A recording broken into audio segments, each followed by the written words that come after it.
نحمده ونصلي على رسوله الكريم اما بعد فاعوذ بالله من الشيطان الرجيم بسم الله الرحمن الرحيم رب اشرح لي صدري ويسر لي امري واحلل عقدة من لساني يفقهوا قولي رب زدني علما والحقني بالصالحين صدق الله العظيم. معزز طلباء و طالبات، السلام علیکم ورحمۃ اللہ وبرکاتہ.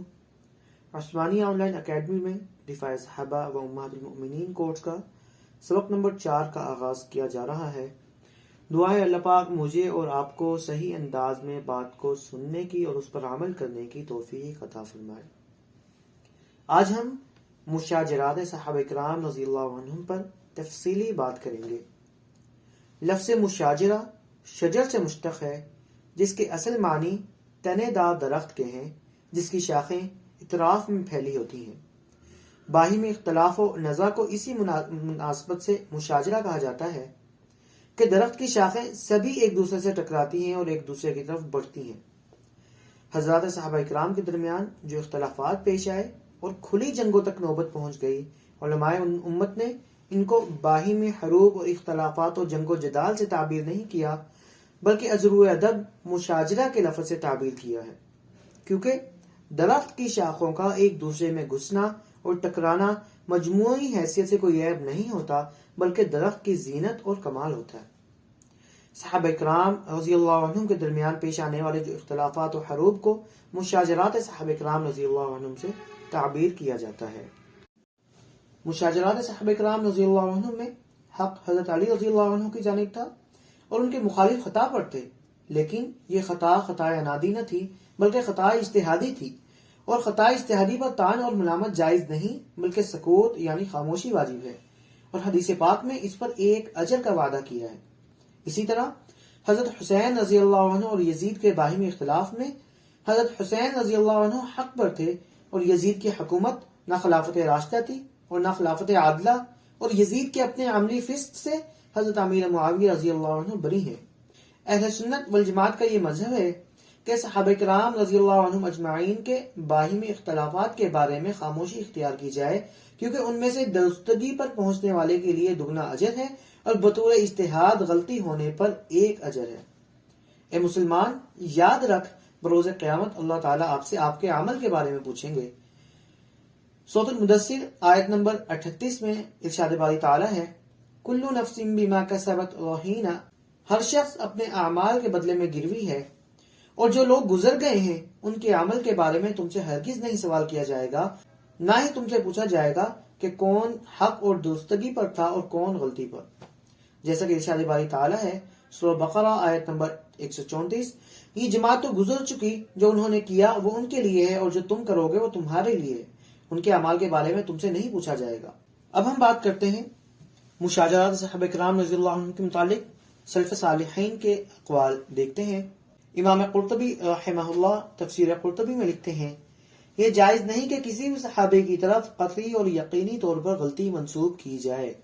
اس لیے کہ ان سب حضرات نے اپنے اپنے طرز عمل میں اجتہاد سے کام لیا تھا اور اس سب کا مقصد اللہ تعالیٰ کی خوشنودی تھا. یہ سب حضرات ہمارے پیشوا ہیں اور ہمیں حکم ہے کہ ان کے باہمی اختلافات سے اپنی زبان کو بند کریں اور ہمیشہ ان کا ذکر بہترین طریقے پر کریں، کیونکہ صحابیت بڑی حرمت کی چیز ہے اور نبی اکرم صلی اللہ علیہ وسلم نے ان کو برا کہنے سے منع فرمایا ہے اور یہ خبر دی ہے کہ اللہ تعالیٰ نے ان کو معاف فرمایا ہوا ہے اور ان سے راضی ہیں. حضرت حسن بصری رحمہ اللہ سے صحابہ کرام رضی اللہ عنہ کے باہمی قتال کے بارے میں پوچھا گیا تو انہوں نے فرمایا، یہ ایسی لڑائیاں تھیں جس میں صحابہ کرام رضی اللہ عنہ موجود تھے اور ہم غائب تھے. وہ پورے حالات کو جانتے تھے اور ہم نہیں جانتے. جس معاملے پر تمام صحابہ کرام رضی اللہ تعالی عنہم کا اتفاق ہے ہم اس میں ان کی پیروی کرتے ہیں، اور جس معاملے میں ان کے درمیان اختلافات ہیں ہم اس میں خاموشی اختیار کرتے ہیں.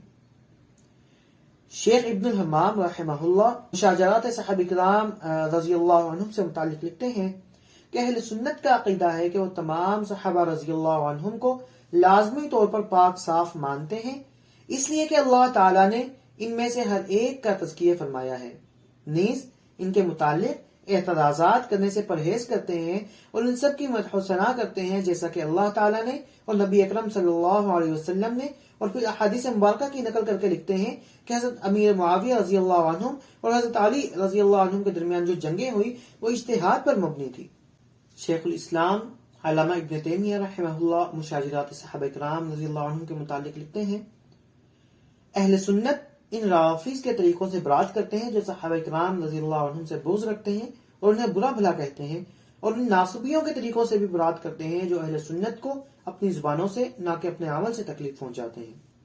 اہل سنت والجماعت کا یہ اعتقاد بھی نہیں ہے کہ جماعت صحابہ کرام رضی اللہ عنہ کا ہر فرد تمام چھوٹے بڑے گناہوں سے معصوم ہے، بلکہ ان سے فی الجملہ گناہوں کا صدور ممکن ہے،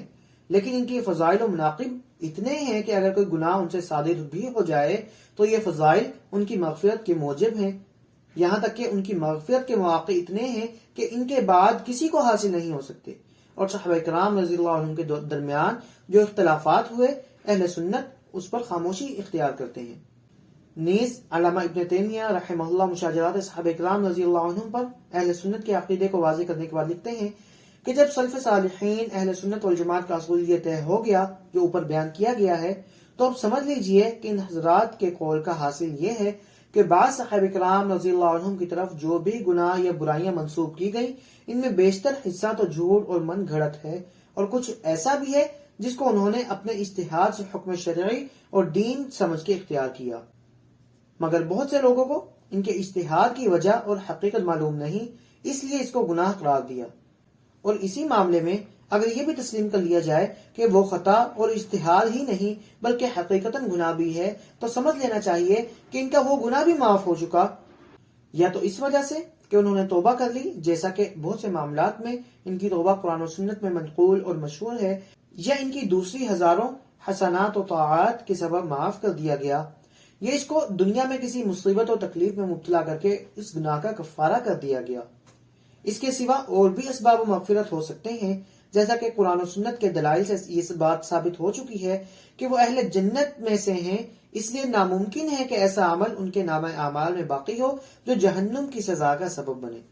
نیز ہر صحابی کے پورے اعمال ظاہر ہوں یا باطن اور حسنات و سیئات اور ان کے اجتہادات کی تفصیلات کا علم ہمارے لیے بہت دشوار ہے، اور بغیر کسی علم و تحقیق کے کسی کے متعلق فیصلہ کرنا حرام ہے، اس لیے مشاجرات صحابہ کرام رضی اللہ عنہم کے معاملے میں سکوت یعنی خاموشی اختیار کرنا بہتر ہے،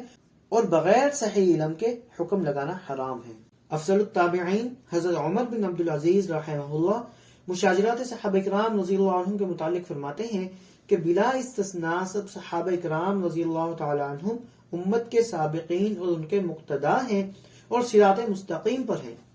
حضرت ابراہیم رحمہ اللہ کہتے ہیں کہ میں نے حضرت عمر بن عبدالعزیز رحمہ اللہ کو کبھی نہیں دیکھا کہ کسی کو خود مارا ہو، مگر ایک شخص جس نے حضرت امیر معاویہ رضی اللہ عنہ پر سب و شتم یعنی برا بھلا کہا، اس کو انہوں نے خود مارا اور خود کوڑے لگائے۔ امام شافعی رحمہ اللہ نے مشاجرات صحابہ کرام رضی اللہ عنہ میں گفتگو کرنے کے متعلق فرمایا، یہ وہ خون ہے جن سے اللہ تعالیٰ نے ہمارے ہاتھوں کو پاک رکھا ہے، کیونکہ ہم اس وقت موجود نہ تھے، اس لیے ہمیں چاہیے کہ اپنی زبانوں کو بھی اس خون سے آلودہ نہ کریں، یعنی کسی صحابی پر کوئی الزام نہ لگائیں بلکہ خاموشی اختیار کریں۔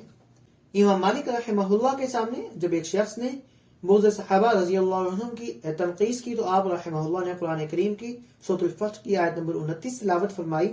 اور کہا، جس شخص کے دل میں کسی صحابی کی طرف سے بغض ہو وہ اس آیت کی زد میں ہے۔ اور امام مالک رحمہ اللہ نے ان لوگوں کے متعلق فرمایا جو صحابہ کرام رضی اللہ عنہم کی تنقیص کرتے ہیں، یہ وہ لوگ ہیں جن کا اصل مقصد رسول اللہ صلی اللہ علیہ وسلم کی تنقیص ہے، مگر اس کی جرأت نہ ہوئی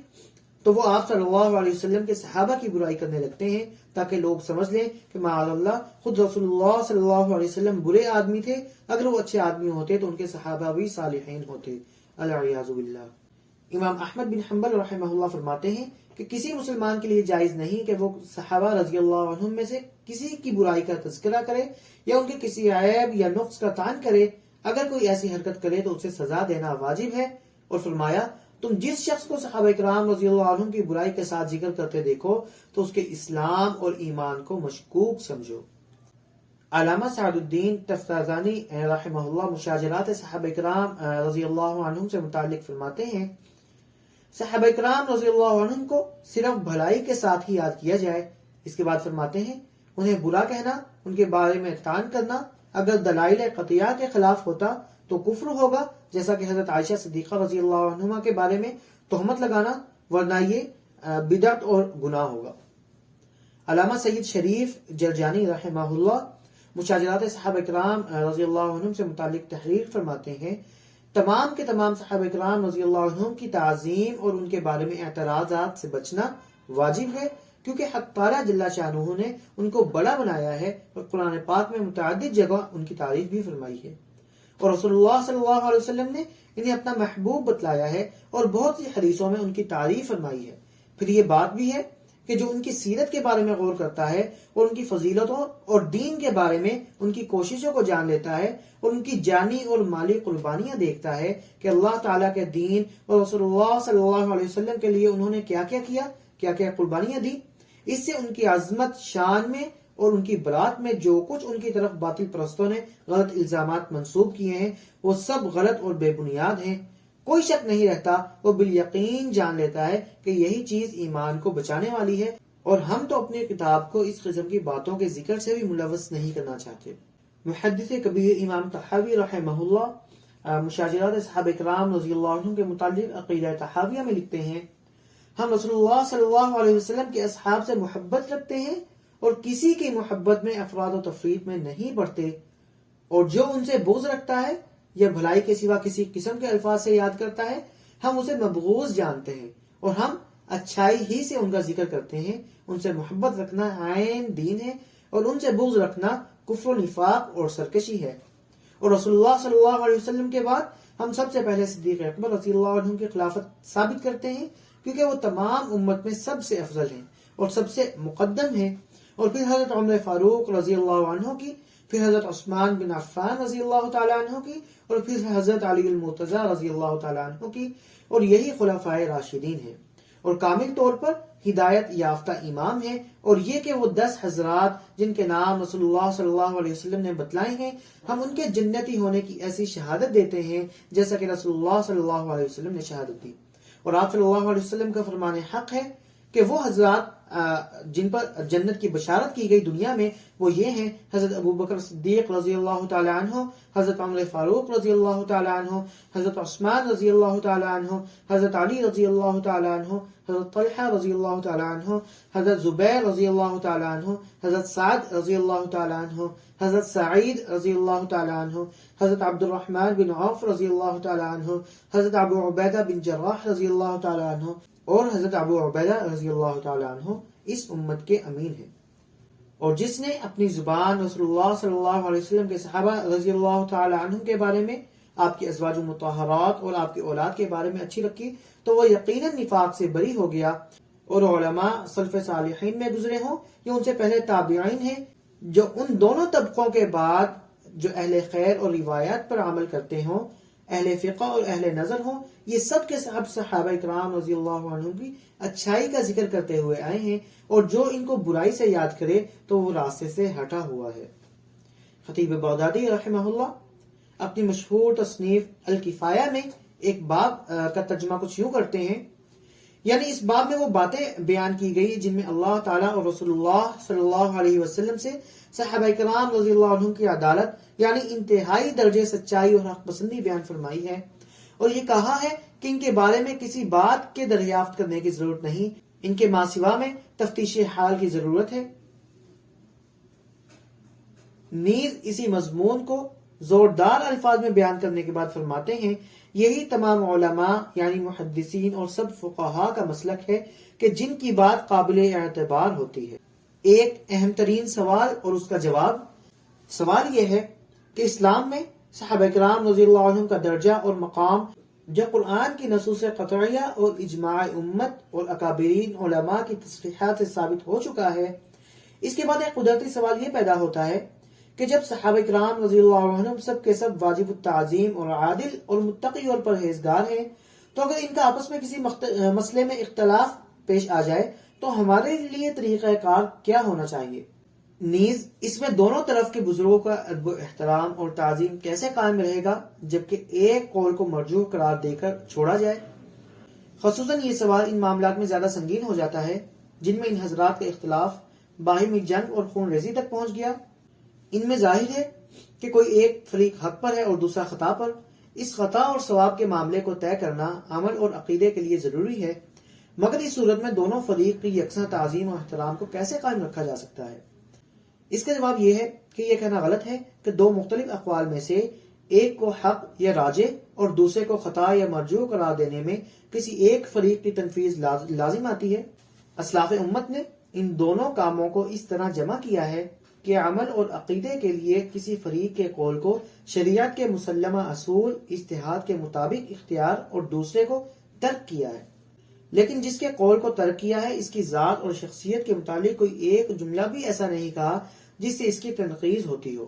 خصوصاً مشاجرات صحابہ کرام رضی اللہ عنہم میں تو جس طرح امت کا اس پر اجماع ہے، اسی طرح دونوں فریقوں کی تعظیم واجب اور دونوں میں سے کسی کو برا کہنا جائز نہیں۔ اسی طرح اس پر بھی اجماع ہے کہ جنگ جمل میں حضرت علی رضی اللہ تعالیٰ عنہ حق پر تھے اور ان کے مقابلہ کرنے والے خطا پر تھے۔ اسی طرح جنگ صفین میں حضرت علی رضی اللہ تعالیٰ عنہ حق پر تھے، ان کے مقابل حضرت امیر معاویہ رضی اللہ تعالیٰ عنہ اور ان کے اصحاب رضی اللہ تعالیٰ عنہ خطا پر تھے۔ البتہ ان کی خطاؤں کو اجتہادی خطا قرار دیا جو شرعاً گناہ نہیں، جس پر اللہ تعالیٰ کی طرف سے عتاب ہو، بلکہ اصول اجتہاد کے مطابق کوشش کرنے کے بعد بھی اگر ان سے خطا ہو گئی تو ایسے خطا کرنے والے بھی ثواب سے محروم نہیں ہوتے، ایک اجر ان کو بھی دیا جاتا ہے۔ آج کا موضوع یہیں اختتام پذیر ہوا، انشاءاللہ نئے موضوعات کے ساتھ اگلے لیکچر میں ملاقات ہوگی۔ وآخر دعوانا ان الحمدللہ رب العالمین۔